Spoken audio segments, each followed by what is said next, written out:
Vous êtes sur Greener FM.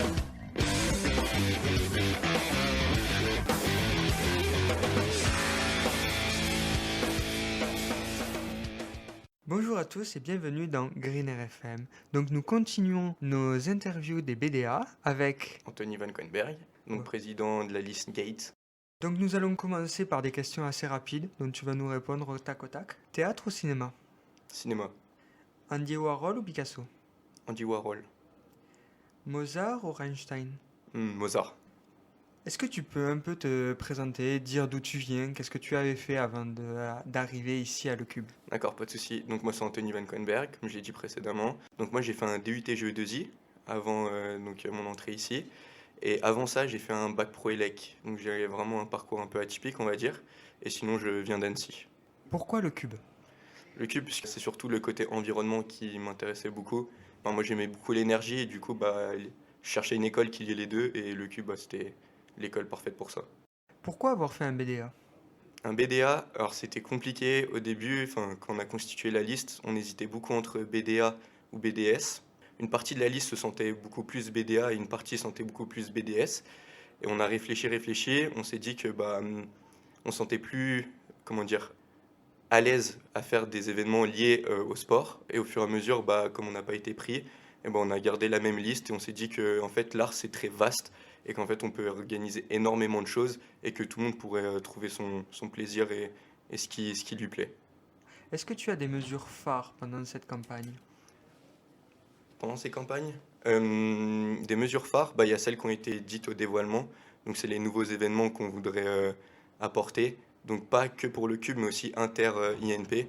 Donc ça c'est vraiment, on va essayer d'organiser ça pour que le BDA ait un rayonnement et que ce soit plus populaire aussi avec des nouveaux événements. On avait pensé à un rap contenders ou alors décorer Greener par exemple avec des affiches où tout le monde pouvait inscrire librement ce qu'il voulait, faire des œuvres, etc.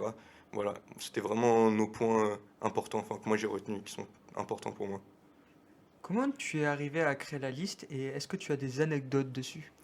Ah oui, j'ai des anecdotes. Elle s'est constituée majoritairement au WAY, donc au week-end d'intégration. Et en fait, pendant le rallye, donc dans notre équipe, donc, il y avait un groupe de filles, et au fur et à mesure, on a parlé, etc. Donc on allait, après le rallye, boire l'apéro, si je puis dire, avec elles. Et donc on était un peu sous, si je puis dire. Et donc on a laissé des bûches devant un bungalow d'autres personnes. Et au fur et à mesure, ces personnes sont venues à l'apéro avec nous. C'est comme ça que la liste a vraiment commencé à se créer. Et au fur et à mesure, après, il y a un autre groupe de personnes qui s'est rajouté. Et voilà comment elle s'est créée. Est-ce que tu as des idées pour améliorer la place de l'art dans le cube? Les idées, comme j'ai dit précédemment, décorer donc le cube avec différentes œuvres faites par des gens de le cube ou non. Et après, vraiment, moi, je pensais axer aussi sur la communication et vraiment rendre l'art plus populaire via différents événements qui peuvent être comme des sorties au musée, des visites, par exemple, de street art dans Grenoble, parce qu'il y a énormément d'œuvres de street art dans Grenoble. Des choses comme ça, je pense que ça peut être quelque chose qui pourrait améliorer donc, la place de l'art. Est-ce qu'en tant que futur BDA, vous comptez travailler en partenariat avec des assos artistiques de Grenoble INP? J'avoue qu'on ne s'est pas encore posé la question.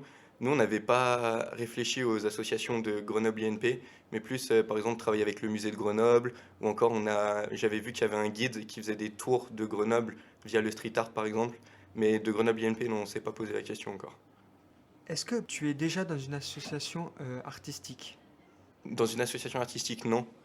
Non, parce que lorsque je suis arrivé à l'UCube, je voulais vraiment me concentrer sur les cours au départ. Et donc je m'étais renseigné pour entrer dans Virtuose, la nouvelle association là, qui est très récente. Et ça s'est pas fait parce que je voulais vraiment me concentrer sur les cours. Au fur et à mesure, je me suis rendu compte que je pouvais faire les deux. Donc c'est pour ça que je me suis mis dans une liste, enfin que la liste s'est créée aussi derrière. Est-ce que ça t'intéresserait de venir et rejoindre Greener FM?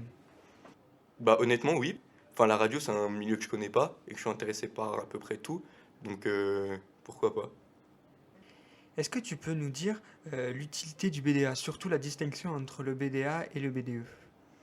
La distinction, l'utilité du BDA, je dirais que c'est déjà promouvoir l'art dans l'école et plus particulièrement, je dirais que c'est des événements un peu plus avec plus de proximité. Les événements des BDE, ça peut être comme un week-end d'intégration ou encore les soirées B2 durant les campagnes, c'est des gros événements avec 1000 personnes, voilà. Et je pense que le BDA, c'est plus quelque chose qui est en proximité, plus proche des gens. Et, moi, c'est aussi cette partie-là qui me plaît beaucoup.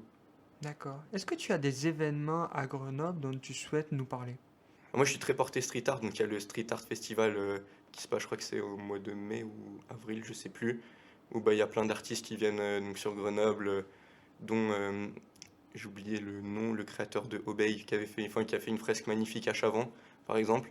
Mais d'autres artistes de festivals, si, bah, après il y a le festival, c'est pas à Grenoble, mais de l'Alpe d'Huez, je pense qu'il peut être intéressant à faire aussi. Et est-ce que tu as un avis en fait sur le BDA actuel? Sur le BD actuel, moi je pense qu'ils le savent, il manque un peu de communication. Du coup, les événements, on ça à la dernière minute, mais sinon, les autres événements que j'ai faits, ils étaient toujours bien, les scènes ouvertes, c'était très bien organisé aussi. Non, j'ai pas de remarques spéciales à faire pour eux. Est-ce que tu peux nous donner des points positifs sur la liste adverse? La liste averse, bah, enfin, de moi, de l'extérieur, je vois qu'ils ont une grande cohésion, enfin, de ce que j'en vois. Ils sont tous FIO Edge, je pense que ça peut être un avantage aussi pour les événements BDA, de savoir comment ça se passe, etc. Et, et puis, enfin, leur président tient bien la route, donc je pense que ça, c'est un gros avantage pour eux. Est-ce que tu peux nous donner le mot de la fin? Le mot de la fin, et bah, comme j'avais dit au dévoilement, tout ça, c'est que de l'amour. Bon, ben merci pour cette interview. Merci à vous. Donc c'était Anthony, président du Gate Futur BDA. À bientôt sur Greener FM.